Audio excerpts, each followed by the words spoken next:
तो एचआर में करियर को नेक्स्ट लेवल पे ले जाना है। चलिए एचआर एनालिटिक्स का ब्लूप्रिंट समझते हैं।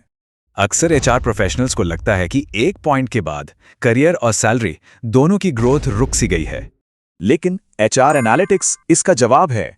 ये रोल को सपोर्ट से सीधे एक स्ट्रैटेजिक पार्टनर बना देता है। देखिए, ट्रेडिशनल एचआर का काम ज्यादातर एडमिन वाला होता है, पेरोल, पॉलिसीज, अटेंडेंस, यही सब। वहीं एचआर एनालिटिक्स बिल्कुल अलग है। ये डेटा यूज करके कंपनी के लिए बड़े फैसले लेने के बारे में है। मतलब ये उन सवालों के जवाब देता है जो बिजनेस के लिए जरूरी हैं, जैसे लोग नौकरी क्यों छोड़ रहे हैं। और सच तो ये है कि आज कंपनियों को ऐसे ही एचआर लोग चाहिए जो बिजनेस और डेटा दोनों को समझते हों।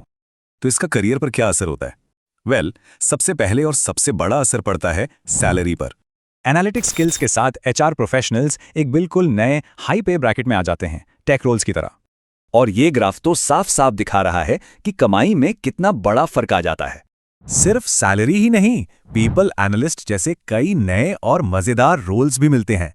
तो सवाल ये है कि ये ट्रांजिशन किया कैसे जाए?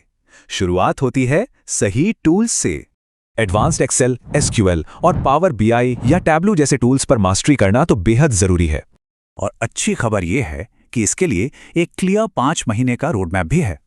तो इस रोड मैप से क्या और कब तो पता चल गया, लेकिन अब समझते हैं कैसे। यहीं पर बिल्ड जैसे प्रोग्राम्स एक ब्रिज का काम करते हैं, एमबीए से सीधे कॉर्पोरेट एनालिटिक्स रोल तक। नॉर्मल ट्रेनिंग और इस तरह की ट्रेनिंग में ये ही बड़ा फर्क है। सिर्फ थ्योरी नहीं, बल्कि प्रैक्टिकल एक्सपीरियंस। इसका करिकुलम पूरी तरह जॉब ओरिएंटेड है, मतलब वही स्किल्स जो इंडस्ट्री को चाहिए, बस। और असली गेम चेंजर है रियल कॉर्पोरेट डेटा पर काम करना, जैसे एट्रिशन डैशबोर्ड बनाना। तो इंटरव्यू में ये कहने की बजाय कि मैंने सीखा है, आप कहते हैं मैंने इस प्रोजेक्ट पे काम किया है। और आखिर में प्लेसमेंट की पूरी तैयारी, ताकि वो पहली एनालिटिक्स जॉब मिल ही जाए। और इस तरह की ट्रेनिंग के बाद जो स्टार्टिंग सैलरी मिलती है वो भी काफी अच्छी होती है। तो इसे ऐसे समझिए, एमबीए एचआर डिग्री आपकी कार है और एचआर एनालिटिक्स स्किल्स उसका करियर एक्सेलरेटर। तो आखिर में एक सवाल सोचना जरूरी है, जब एआई बेसिक एचआर काम करने लगेगा तो करियर स्ट्रैटेजिक होगा या ऑब्सोलीट?